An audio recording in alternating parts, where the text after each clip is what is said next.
चिगरी गुरुजींचे पट्टशिष्य श्री अजय मोहन पाटील यांनी 2017 साली सुरू केलेल्या स्वरश्री संगीत विद्यालय यास आज आपले 5 वर्ष पूर्ण होत आहेत आणि यशस्वीरित्या 6व्या वर्षाला पदार्पण करीत आहे।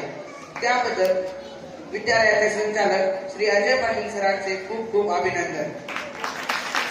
आज औसा शहरातील अनेक मान्यवर प्रतिष्ठित व्यक्तीकडून कौतुकाचा वर्षा होत आहे। खरे पाहता यासाठी सगळ्यांपेक्षा सरांचे वय खूप लहान आहे, पण म्हणतात ना, मोठी स्वप्ने पाहणारी माणसं शांत बसत नाहीत। देहाने वेडी झालेली माणसं देहापुरती सतत धडपडत असतात। तसंच काहीच या व्यक्तीचं आहे। आयुष्यात आपण काहीतरी मोठं सामाजिक कार्य करावं ही महत्वाकांक्षा बाळगून त्यांनी स्वतः बसवून देत नव्हती। वडिलांकडून संगीताचा वारसा असलेल्या आणि तबला वादनाची आवड असलेल्या या मुलाने ही कला आत्मसात करणाऱ्या वयाच्या 8व्या वर्षी आपले घर गाव सोडले। त्यानंतर लातूर येथील प्रख्यात पंडित शांताराम चिगरी गुरुजी यांचे शिष्यत्व स्वीकारले। घरून कसली मदत न घेता किंवा वॉचमनचे काम केले तर कधी रिक्षा चालवली, कधी तर हातातोंडाची देखील गाठ पडत नसेल, नुसत्या पाणी पिऊन दिवस काढावे लागले। पण तशा परिस्थितीत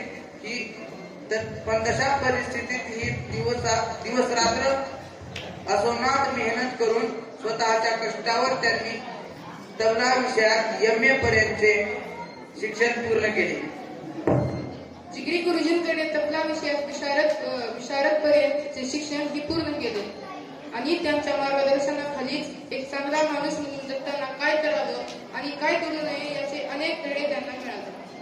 त्यांच्या गुरुवरील निष्ठेने गुरु असावा तर असा आणि शिष्य असावा तर असे एक उत्तम उदाहरण सगळ्यांसमोर तयार झाले। ज्या वयात मौज मस्ती करण्यात जीवन जगत असतात त्या वयात त्यांनी दिवस रात्र एक करून खूप मेहनत केली। सतत 6 तास तबल्याचा रियाज करून तबला वादनात स्वतःला प्रवीण करून घेतले। आपल्या गुरुने शिकवलेली ही कला लोकांमध्ये पोहोचावी ही इच्छा त्यांना स्वस्थ बसू देत नव्हती। म्हणूनच की काय, त्यांनी 2017 या साली अवघ्या 4 ते 5 विद्यार्थ्यांना सोबत घेऊन स्वरश्री संगीत विद्यालयाचे इवलेसे हे रोपटे लावले आणि तिथून जी या माणसाची घोडदौड सुरू झाली अविरतपणे आज ही चालू आहे।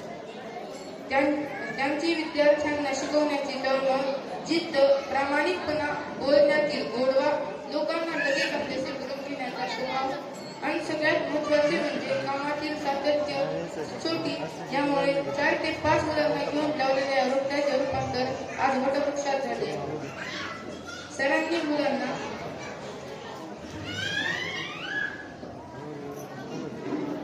मुलांना संगीताचे उत्तम शिक्षण तर दिलेच, यांच्या संगीताची आवड निर्माण केली।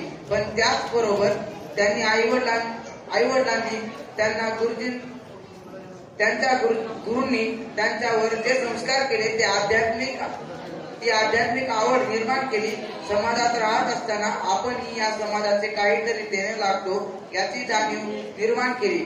ते सर्व तसे किंबहुना त्यापेक्षाही जास्त त्यांनी आपल्या विद्यार्थ्यांमध्ये रुजवण्याचा प्रयत्न करीत आहेत। एक संस्कारक्षम पिढी, एक संवेदनशील पिढी घडवण्याचे महत्त्वपूर्ण कार्य सरांच्या हातून होत आहे। यासाठी सरांचे किती हे कौतुक केले, आभार मानले तरी ते कमीच आहेत। त्यांच्या या कार्यामुळे म्हणा किंवा त्यांच्या शिकवण्याच्या पद्धतीमुळे म्हणा, आज त्यांच्या क्लासमध्ये फक्त मुलं किंवा मुली नाहीत तर 25 ते 30 वर्षापासून ते अगदी 50 पर्यंतच्या महिलांनी संगीत शिकण्याचे प्रवेश घेतला आहे। ही केवढी मोठी कौतुकाची बाब आहे। त्या प्रत्येक महिलेबद्दलचा आदर त्यांच्या डोळ्यात वागण्यात दिसतो। अशा संस्कारक्षम शिक्षक, मेहनती, महत्वाकांक्षी, प्रेमळ प्रसंगी कठोर सामाजिक भान असलेला असा शिक्षक गुरु आपल्या औसा शहराला श्री अजय पाटील सर यांच्या रूपाने मिळालेले आपले हे खूप मोठे भाग्य आहे। असे पाहता तर या माणसाचे वय ते किती 26 ते 27 या वयात मुलं अजून आई वडिलांवर आई वडिलांवरच अवलंबून असतात. पण इतक्या कमी वयात या माणसाने आपल्या प्रेमळ स्वभावाने, कष्टाने, जिद्दीने समाजात स्वतःचे असे एक वेगळं बदल तयार केले आहे.